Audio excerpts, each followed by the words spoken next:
and welcome to Gossip Reviews.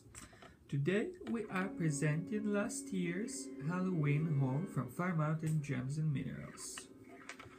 I was going to throw that in yesterday, but the unboxing of our newer stuff took so long, I decided we could just do another video. We usually like to mix up the videos and do a different sort of thing the next day, like an accessory or an action figure or something. But while we were on the Fire Mountain Halloween thing, I just wanted to get that knocked out. So that's what we're doing. And at the end of showing you the little bit that we got last year, and I'm only showing you because they still have the stuff this year. But after we show you that, we're going to show you a few things that we did with some of the items that we kept for ourselves out of the haul from yesterday. So like a brief kind of explanation DIY at the end. So that'll be fun. Okay, let's see what we shall show first. Let's show, I love this one. Gomez picked this out for me and I made it into a bracelet. You guys have seen, you want to hold it? You guys have seen how I do the little black cord. I almost did beads for something yesterday, but then I decided it would be too heavy and did not. But anyway, this is a really neat spider web because a lot of the spider webs are flatter, and this is like a chunky spider web, like it's more layered. And the spider is very 3D and detailed, and on the back, even the spider web is really layered. And this is, I made it into a bracelet, but it could be like a pendant for somebody who's into smaller ones because it's, maybe, I'm just guessing, the site will probably tell you something different, but maybe 25 millimeters around, and it's kind of chunky, it's substantial. I didn't think I would wear it enough as a pendant, so it's been worn a lot as a bracelet. And the body was more black. I think a lot of the black came off and made it more silver because I wear it in the water and the tub, the shower, the pool, whatever. But it doesn't bother me. But it's just a very nice piece, and I think that might have been $4, and it's just such a detail in the layer of the spider and the web, and it's made with a nice sturdy make. So and I've never seen a charm like that with that much detail. They have lots of spiders and spider web stuff at Fire Mountain. Pendants, focals, beads, just a lot of spider stuff. But this is the one that we settled on. So thank you, Gomez, for picking the best charm. Oh, Kadamia. Oh, machete. Okay, and this one is in their set of Halloween charms, a black cat. If you hold the top here, it'll show nicely. Where you won't have to be. Yeah. I put the link there. It just comes as one that you set yourself. But it's a nice black cat, traditional pose, traditional fierce expression, and I love the little orange neckerchief or scarf or whatever he's got on. Just for the season. I wear it all year, of course. And the black enamel is thick and heavy, and it's been really good for me in the water and everything. He hasn't come off. So that's nice. And I think it might have been like $4, but it's a really well-made charm. And I wear that kind of shorter usually when I'm layering necklaces. I would have made that into a bracelet, but I already have similar black cat bracelets that I made. So he's a little bit bigger than the ones I had, so I keep him as a pendant. And I just wear him shorter, but he is also from Fire Mountain. And this one is another one I made into a bracelet, but it could also be a pendant. I think it was another $4 one or $3. It's sterling silver. So nice rounded 3D lightning bolts. And again, that could be a pendant or a charm. It's kind of long, but I left it on a bracelet because it's just really lightweight. And the reason I'm showing this is because of the fact that it's like if you're doing a Frankenstein theme or something, you know, with the lightning, like just, it's kind of abstract thought, but I got it around this time of year, and I got it because of a book we're working on where I am writing his daughter. And she's all into science and lightning, and much to her father's chagrin, probably, because her father is the creation, not Victor himself. So anyway, so I thought about her with the lightning bolt, but so I thought, okay, I'll make that association for you guys too for Halloween, and since we got him that lightning bolt last year. But it's very sturdy, even though it's light. It's not like dinky or anything, you know, or shoddily made, and I like it's round, it's not flat. It's kind of neat. It's, you know, 3D and round and nicely done, and sterling silver. So very good deal for it. Very nice, unique make. The last one, the enamel on top, see here, is like getting rougher or something. Oh yeah, it's like wearing a little. This is the Dracula, or just a typical vampire, but it's just neat because I haven't seen a lot of vampire jewelry. And I hurt him a little by wearing him in the water, so wear him in the water at your risk. or discretion. But he's really cute. They also have these in like, I know they have Frankenstein. They had something else, maybe a zombie. I don't think they had the mummy, but anyway, if you check it out on Fire Mountain, you will see what they have. He was a more expensive one, like $7, and I was a little surprised because their prices are usually so low, but he's sturdy and he is he's bigger. He's definitely a pendant. And I set a loop on top to wear him as a pendant. And he's flatter than I usually like. Like, I usually go for the more 3D look. He's flat. But just, I don't see a lot of vampire pendants. Like, usually when you look up vampire jewelry, I see, like, fangs or the coffin, which I have coffins, and that's cool. Or, like, vampire bats or whatever. I don't usually see a vampire itself. So, that was just a more unique piece, so I was happy to pay the $7 and get it. And that is pewter and with the enamel. So they have a line of those. Like I said, I know Frankenstein's in one, maybe a zombie, and I cannot remember. There's another one. But if you check it out on the site, you will see. So that is our little brief Halloween haul from Fire Mountain last year. And now we are going to show you what we did. We kept 2 things from yesterday. We each kept one of the raven's heads. That's why Gomez was wise to order 2 more to sell. So that was good. And you can show your bracelet. I wanted to put it on beads or something heavier, but if you use the eye holes, the bracelet, like the head moves too much. Like if Gomez raises his arm, it might flip up or whatever. And I like it to just be more stationary and just stay put on the middle of his wrist and to stay right side up, as it were. So there's these little holes right under and slightly in front of the eye hole, more like right under, to the front a little, but still at the eye hole. Anyway,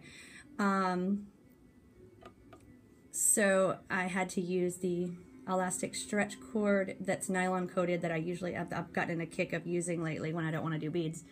And I thought about putting like some kind of obsidian beads, and I still might just cover it in like some kind of beads, but then I don't want it to be too clunky because of the other bracelets we wear, so I might just leave it. It is nice black cord, so I kind of wanted it to look thicker, but when you put a thicker cord, it has to go through the eyes and then it doesn't stay right. So thinner cord is still not too thin. I mean, it's that I think it's 2 mil nylon coated elastic stretch cord black. So if you put it in the holes right under his eye holes, if you guys get this particular raven, it will stay stationary. And I think I managed to show the eye holes where they go. yeah, and your cord is right under. Yes. So it's a little hole. It's very small. I didn't see it at first because I saw the nostril holes and then the other holes behind the eye holes. There are other ones, but again, it's too much toward the back and the raven flips too much.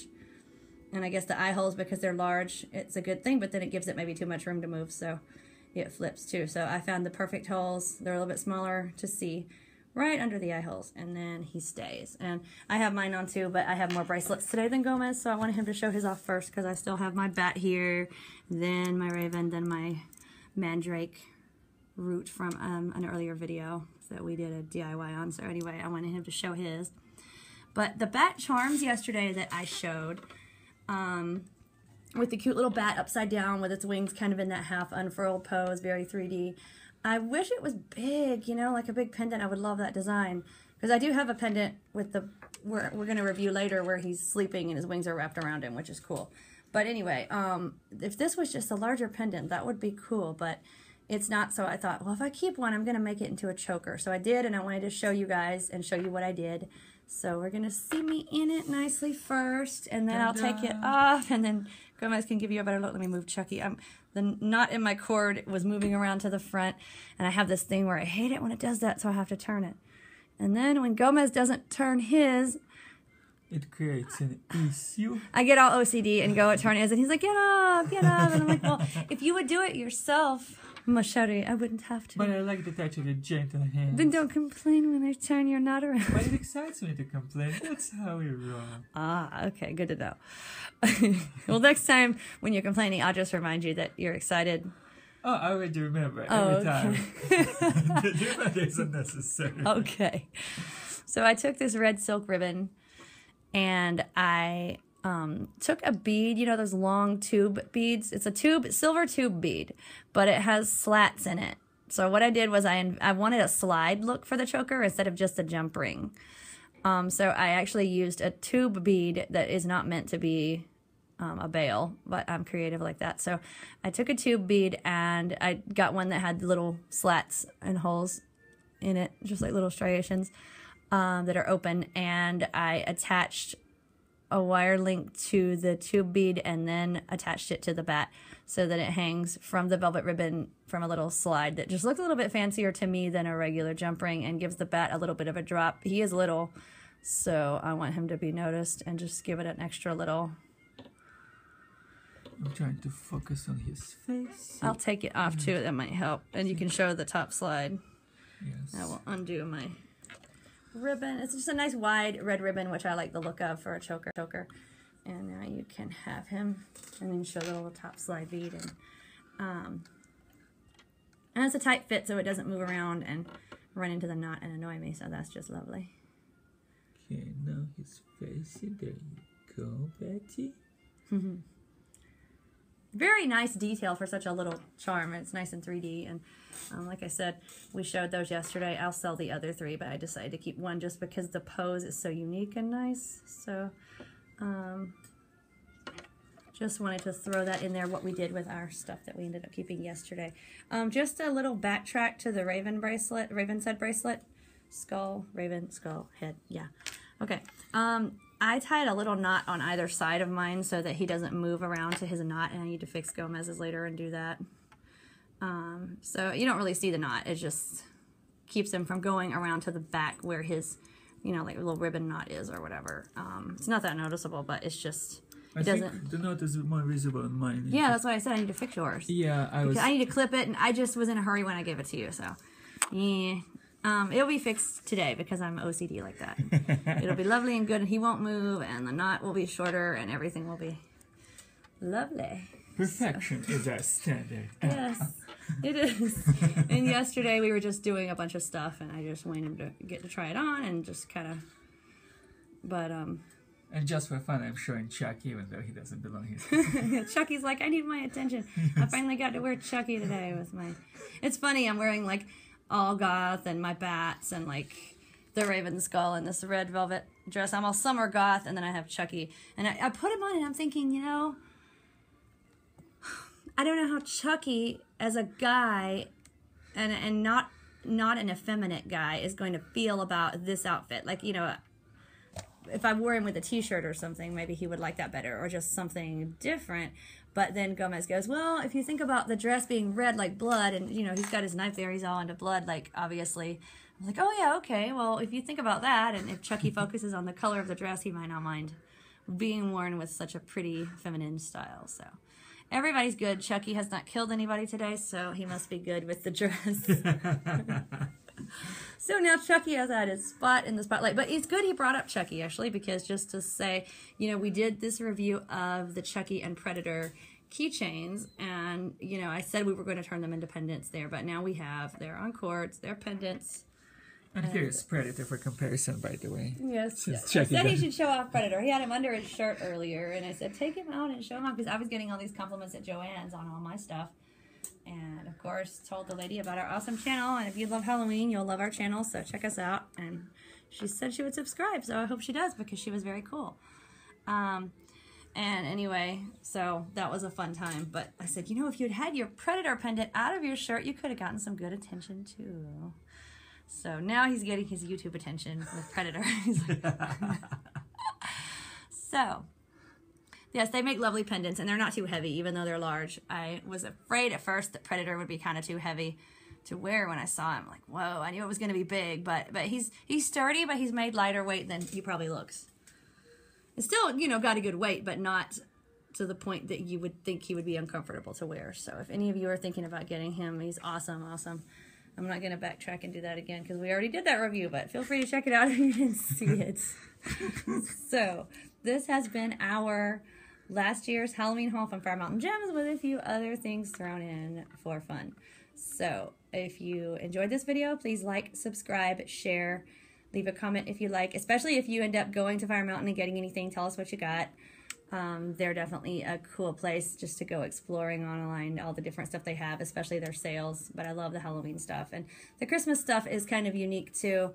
I wish they would get Nightmare Before Christmas. I'll be checking for that this year. But I had fun with just the Christmas stuff. But that probably will be more on Instagram or something other than on here because it's not specifically Gothic. I don't know. Can I turn the Nutcracker Gothic somehow? Possibly. That'll be interesting. We'll see if we dye him all black. They had like skeleton Nutcrackers somewhere last Halloween, and I'm just like, I don't know. It's an art. How to gossify items. It's an entire art. It's not always immediately obvious. Yeah, it doesn't have to be a skeleton all the time though. Like I just get when things are overdone too much. Like do it with something else. Make a vampire Nutcracker or something. I don't know. Anyway, but this has been Fire Mountain, and we're going to leave their link for their Halloween haul, and they still have a bunch of stuff, so check them out, and thank you for watching.